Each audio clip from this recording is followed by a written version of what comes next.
இயேசுவின் நாமத்தினாலே உங்களை எல்லாரையும் இந்த காலைவெளியிலே வாழ்த்து வரவேற்கிறேன்.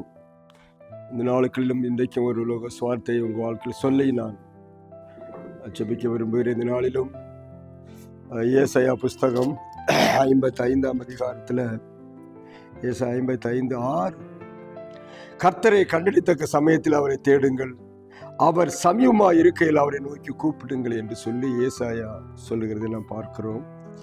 ஏசாயாவுடைய வார்த்தைகள் முதல்ல கர்த்தருடைய காலிங், அதாவது தாகமாக இருக்கிறவர்களே பசியார்கள் இடத்தில் வாருங்கள், நான் உங்களுக்கு விலையும் இன்றி பணமும் இன்றி உங்களுக்கு இலவசமாய் கொடுக்கிறேன் என்று கர்த்தர் அழைப்பதாக அங்கே சொல்லப்பட்டிருக்குது. மறுபடியும் அதிலே தொடர்ந்து பார்க்கும்போது கர்த்தரை கண்டடையத்தக்க சமயத்தில் அவரை தேடுங்கள் என்று சொல்கிறாரு. அவர் சமயமாக இருக்கல் அவர் நோக்கி கூப்பிடுங்க. இன்றைக்கு இந்த கடைசி நாட்களில் நம்ம இருக்கிறோம். எல்லா சூழ்நிலைகள்லாம் சேஞ்ச் ஆகிட்டு வருது. உலக நாடுகளுடைய நிலைமைகள் மாற்றமாய் காணப்படுகிறது. ஜனங்கள் ஆண்டவர் பக்கம் வந்து கொண்டிருக்கிறார்கள்.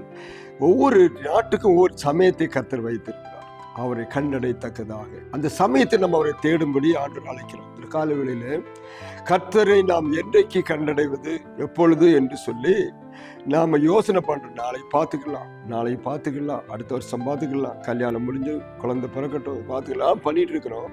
ஆனால் அவர் இப்பொழுது சமீபமாய் இருக்கிறார், அவர் சமீபமாய் வந்திருக்கிறார். இன்னைக்கு அரபு கண்ட்ரீஸ்ல, அரேபியாவில் இன்னைக்கு பயங்கரமான எழுப்புதல் போய் கொண்டிருக்கிறது. அரேபியா ஃபார் ஜீசஸ் என்று சொல்லி போட்டு இன்னைக்கு ஆர்ப்பார்த்து கொண்டிருக்கிறார்கள். ஜனங்கள் இன்னைக்கு இயேசு பக்கம் வந்து கொண்டிருக்கிறார்கள். ஏனென்றால் ஆண்டவர் எல்லாத்திற்கும் தரிசனம் கொடுத்திருக்கிறதாக சொல்றாங்க, நியூஸ்ல சொல்றாங்க. கர்த்தர் எல்லாருக்கும் தரிசனம் கொடுத்து நான் தான் தேவன் என்று சொல்லி இப்பொழுது பார்த்தீங்கன்னா எல்லா ஜனங்களும் ஆண்டவர் பக்கம் வந்து கொண்டிருக்கிறார்கள். உலகத்திலேயே பெரிய நாடு நம்முடைய இந்தியா தேசம் ஜனத்தொகையில், அந்த நாட்டிலையும் கர்த்தர் தரிசனம் கொடுத்து கொண்டுதான் இருக்கிறார். பெரிய மாற்றம் வரப்போகிறது. ஏனென்றால் சமயம் நெருங்கி கொண்டே இருக்கிறது.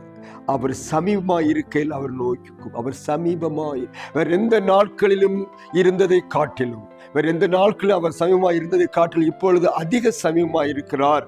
ஏனென்றால் வருகை ரொம்ப ரொம்ப சீக்கிரமாய் இருக்க போகிறது என்பதை நாம் பார்த்து கொண்டிருக்கிறோம். சூழ்நிலைகள் நமக்கு வெளிப்படுத்தி கொண்டே இருக்குது. இந்த கால வேளையில கூட நீங்கள் ஆயத்தமாக இருக்கிறீர்களா? நாம் ஆயத்தப்பட்டு கொண்டிருக்கிறோமா? அவர் இன்றைக்கு அவரை நாம் பார்க்க வேண்டும் என்று விரும்புகிறோம். இந்த சமயத்துல தான் இனிமேல் ஒரு நாட்களில் நமக்கு வராது. இனிமேல் நமக்கு ஒரு நாட்கள் தனியாக அதுக்காக கிடைக்காது. இந்த நாள் இரட்சணிய நாள், இது அனுக்கிற காலம். இந்த நாளிலே கர்த்தரை தேட வேண்டும் என்று சொல்லப்பட்டிருக்கிறது. நாட்களில் கர்த்தர் மாற்றத்தை உண்டாக்கி கொண்டிருக்கிறார். ஒவ்வொரு நாடுகளிலும் இன்னைக்கு கூட்டமான திரள் ஜனங்கள், இஸ்லாமிய மக்கள், திரள் ஜனங்கள் மனம் திரும்புகிறார்.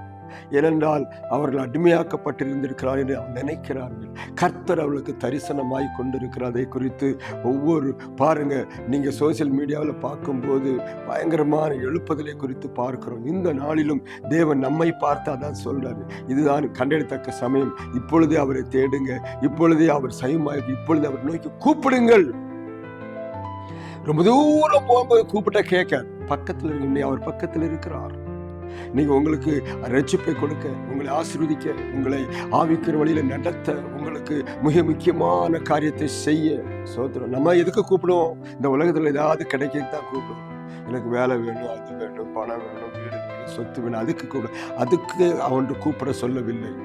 அவரை நோக்கி கூப்பிட எதுக்குன்னா, தன் ஆத்தும ரட்சிப்புக்காக, ஆத்மாவின் மீட்புக்காக, ஆத்மா பாவத்திலிருந்து மீட்கப்பட வேண்டும் என்பதற்காக தான் அவர் எல்லா வழியை விட்டு திரும்பி அவர் நோக்கி கூப்பிட வேண்டும் என்று சொல்லப்பட்டிருக்கிறது.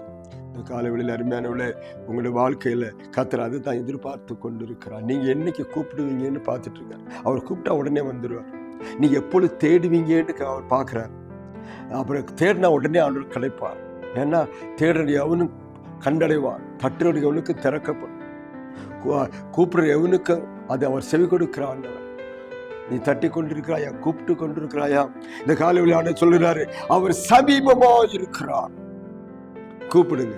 உங்களுக்காக, குடும்பத்திற்காக, ஜனத்துக்காக கூப்பிடுங்க. பெரிய மாற்றத்தை கர்த்தர் உண்டாக்க போறார். வரப்போற அழிவிலிருந்து, வரப்போற பெரிய மாற்றத்திலிருந்து கர்த்தர் விடுதலை பண்ண போகிறார். ஒரு பெரிய யுத்தங்கள் நடந்து கொண்டிருக்கிறது அல்லவா? இன்னும் அது பெருசாக மாறினா என்ன செய்வது?